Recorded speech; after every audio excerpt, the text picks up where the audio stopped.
provavelmente, tá, acredito eu, que o Felipe Luiz deve segurar vários jogadores para esse compromisso contra o Corinthians. E aí não é questão nem de, pô, vai poupar, Pedrão, os 2 jogos valem 3 pontos. Sim, os 2 jogos valem 3 pontos, mas a grande questão aí é jogador ter perna mesmo para jogar pelo menos a apuração que eu recebi, beleza? O Flamengo treinou às 10h30 da manhã no CT do Defensa e Justiça, na Argentina. Às 4h30 da tarde, o elenco do Flamengo seguiu viagem para São Paulo, pessoal. E aí, viagem ali para São Paulo, mais ou menos 2h30 você já está em São Paulo. Então, 6h da tarde, mais ou menos, desembarque do Flamengo em São Paulo. Mandei o WL, a Letícia foi lá também, amando lá do Guilherme Flazoeiro. Acredito eu que o WL tenha chegado lá. Eu não sei, ele não me mandou mensagem. Aliás, me mandou mensagem, né? Como é que pode, rapaz? O cara vai viajar, rapaz, isso aqui eu vou ter que compartilhar com vocês. O cara chegou para embarcar no ônibus, aí o motorista, o documento aí, por favor. Ih, tô sem documento. Aí o cara não deixou ele embarcar para ir para São Paulo. Diz ele que ia dar o jeito dele de ir lá para São Paulo. O cara foi sem documento. É mole? Pode dar uma gastada nele aí que ele merece. Ah, meu Deus, eu vou te contar uma história, viu? Já pensou? Mas vamos lá, pessoal, voltando aqui ao nosso desenvolvimento. Grande WL, literalmente grande, né? Mas vamos lá. Amanhã, às 10h30 da manhã, no sábado, o Flamengo tem um treino no CT do São Paulo, na Barra Funda. Tradicionalmente, o Flamengo tem uma história de amizade com o São Paulo, né? Que foi manchada por aquela história da Taça das Bolinhas, que é do Flamengo e que ficou com o São Paulo, mas não vou entrar aqui nesses pormenores. O Flamengo treina lá às 10h30 da manhã. No domingo, às 8h30 da noite, tem um confronto entre Corinthians e Flamengo na Neoquímica Arena, diretamente da Neoquímica Arena, e vai o bonde todo da Pedrão RNTV fazer essa cobertura para você, torcedor rubro-negro. A programação apertada foi pensada na recuperação e ajustes táticos antes desse duelo importante pela 25ª rodada do Campeonato Brasileiro, mas acaba que impacta, né, cara? Você levar a decisão por pênalti e qualquer resultado negativo que o Flamengo venha a ter contra o Corinthians, pelo menos na minha avaliação, vai ser em função desses 2 duelos contra o Estudiantes, assim como foi contra o Vasco, porque se o Flamengo define a parada no primeiro jogo, tudo bem, o árbitro roubou, ladrão, bandido, tudo isso a gente sabe. Agora, se define a parada no primeiro jogo, já dava para segurar um ou outro no jogo da volta, mas não definiu, aí ainda foi para pênalti, ontem deu mole, ontem foi para pênalti, aí os caras evidentemente, mas estamos felizes, né, gente? Estamos felizes, né? Vamos ser bem sinceros. 7ª final de Copa Libertadores da América, né? Final não. 7ª semifinal de Copa Libertadores da América do Flamengo. O Flamengo tá para ir aí para mais uma final de Copa Libertadores. Vai pegar uma equipe dificílima que vai ser o Racing, que vai dificultar o máximo o jogo para o Flamengo. Se teve pressão ontem, se teve time aguerrido argentino contra o Flamengo, dando tudo de si para tentar vencer o Flamengo, vocês podem ter certeza que vai ter a mesma coisa por parte do Racing. O Flamengo vai precisar igualar essa postura, essa força de vontade, coisa que, sinceramente, teve lampejos técnicos ontem o time do Flamengo, mas pensando bem, você não vê aquela vontade por parte dos jogadores do Flamengo de vencer o jogo, sabe? Eu acho que isso precisa naturalmente ser corrigido para esse confronto diante da equipe do Racing. O Danilo, nosso querido Danilão, né, que eu sempre cito lá na transmissão da Pedrão RNTV, ele se pronunciou sobre o ataque covarde que os torcedores do Estudiantes, duplo ataque covarde que os torcedores do Estudiantes fizeram para cima do Flamengo, porque além de tacarem uma pedra, eles fizeram gestos racistas contra os jogadores do Flamengo. É uma situação que, olha, eu não vou negar, evidentemente, a ação preconceituosa que existe aqui no Brasil. Existe, e muito. Agora, quando você vai nesses países pela América do Sul, acredito eu, por não ser crime, parece que não é crime, só paga uma multa, sei lá, aqui da cadeia, né? Você pode ir pra delegacia em função disso. Os caras, eles não estão nem aí. Eles fazem e acabou. E o Danilo e acho até que isso precisava ser revisto pela Conmebol, porque não adianta ficar bota lá publicidade, não a violência. Aí o cara taca a pedra, não racismo. Tem que punir, bicho. Tem que ter punição, velho. Senão adianta do quê? Né? Aí o Danilo falou o seguinte: infelizmente, o problema é maior do que achamos. Não é sobre o mundo do futebol, é sobre a educação da sociedade, sobre seres humanos que não têm consciência de como viver nesse mundo. Ele tem razão, não é um problema exclusivo do futebol. É um problema da sociedade em si. E aí o futebol entra numa parcela da sociedade. E aí não tem punição, só tem avisozinho, publicidade, propaganda institucional, ah não, porque isso, porque aquilo, e não adianta de absolutamente nada. Rapaz, o Flamengo trouxe aqui alguns dados da partida e é impressionante o que o Saul, além de jogar, o que ele corre durante o jogo. Porque você pega os dados aqui, Saul, ele correu no total 12 quilômetros e 300 metros. O jogo inteiro. Inteiro. Ele correu isso. O Varela correu 11. O Samuel Lino, 11. O Pedro, 6. O Arrascaeta, 9. Alexandro, 10. Jorginho, 11. Por que o Pedro só correu 6? Ah, Pedro, mas ele é centroavante, ele fica lá na frente, ele foi substituído. Não, tá bom, mas o de Arrascaeta foi substituído também, correu quase 10. E correu errado. E não jogou nada. E não adianta correr que nem um maluco, correr errado.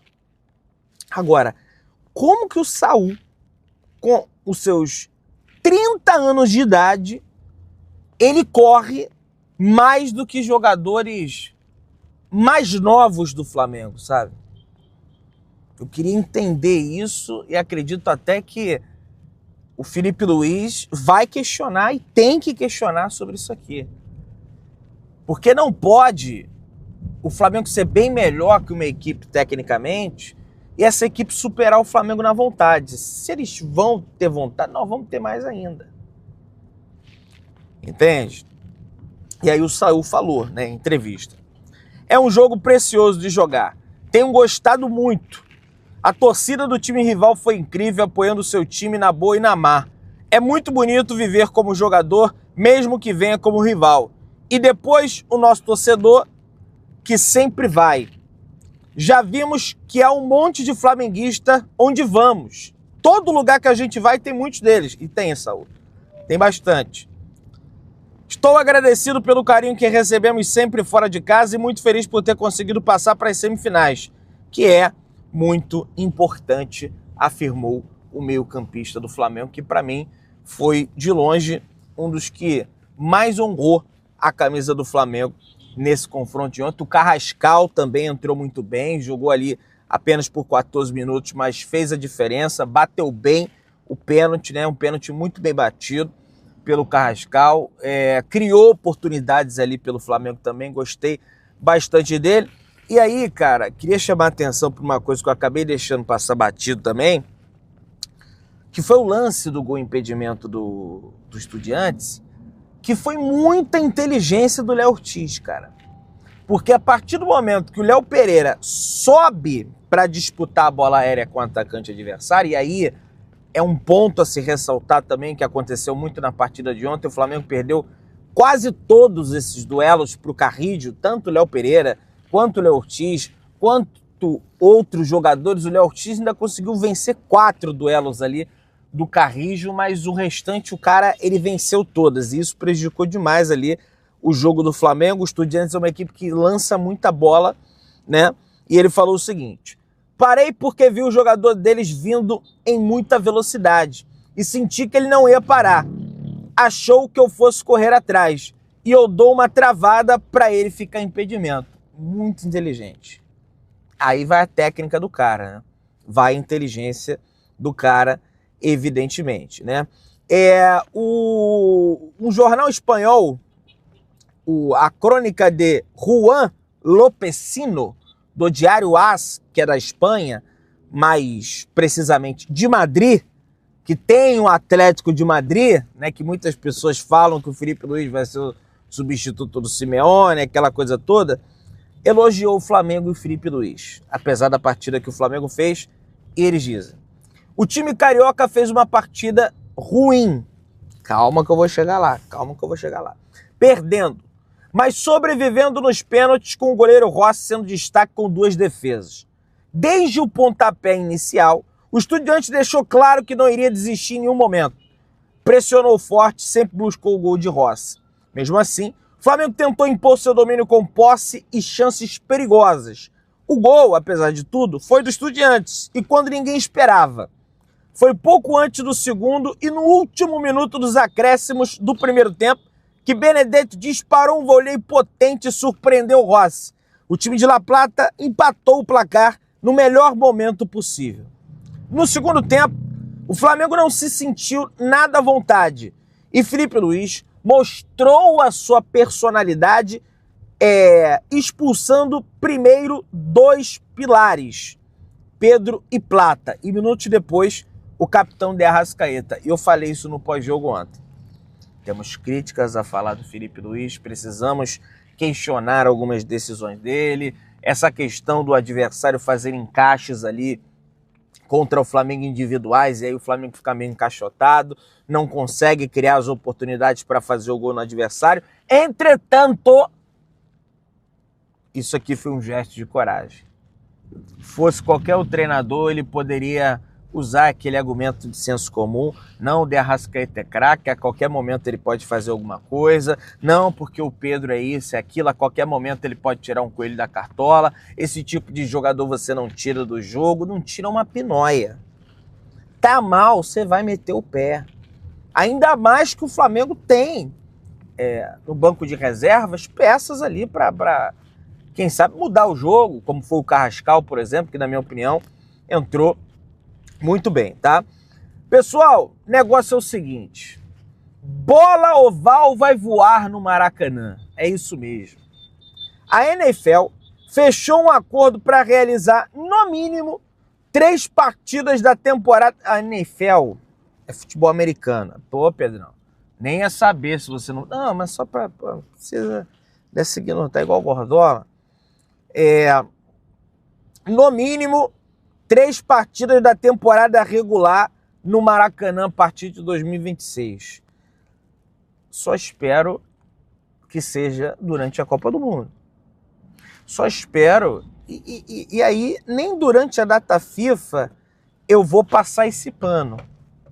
Porque a data FIFA não tem tempo hábil para você jogar sequer uma partida no Maracanã e você já vira as travas. E assim, gente, nada contra o esporte, respeito aí quem gosta de futebol americano, coisa e tal.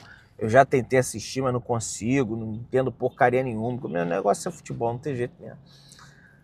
Agora, para destruir o gramado do Maracanã, para acabar com o gramado do Maracanã, para virar uma roça.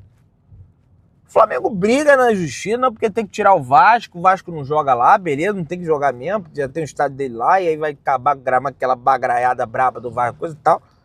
Mas pra quê? Pra botar NFL? Ou então que seja em janeiro, ou então, mesmo assim, janeiro pra Copa ou janeiro. Que aí, quem sabe, dá tempo de reformular o gramado. Senão vão detonar o gramado do Maracanã e nós vamos ficar ferrados. Pessoal, Leila contra Golpe e Flamengo. E aí, quando eu falo Libra, é Leila. Ah, tem os outros grupos. É ela que capitaneia tudo. Libra escancara impasse e detona Flamengo em nota oficial. Após o Flamengo conseguir uma importante vitória na Justiça no início da semana, a Libra se posicionou por meio de uma nota oficial hoje e acusou o Flamengo de não respeitar o contrato. O Flamengo questiona o método de distribuição de dinheiro às minutas de contrato acordadas pelo Rodolfo Landim.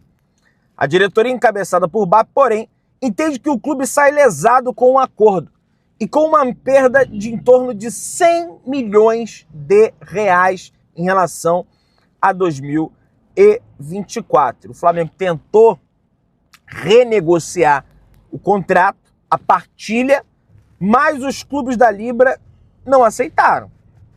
E o Flamengo foi à Justiça e conseguiu uma liminar através de uma desembargadora para bloquear o montante quer dizer, para que o dinheiro que a Globo fosse pagar fosse depositado em juízo e não diretamente para os clubes.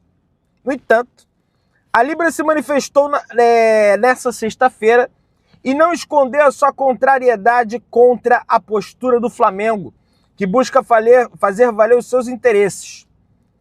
O top questionado pelo clube se concentra na divisão por audiência.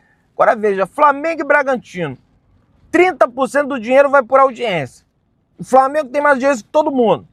Aí vai pegar a audiência do Flamengo e Bragantino, vai dividir por 2, sendo que tem muito mais torcedor do Flamengo assistindo. Como é que pode uma patifaria dessa? Aí tá aqui, ó.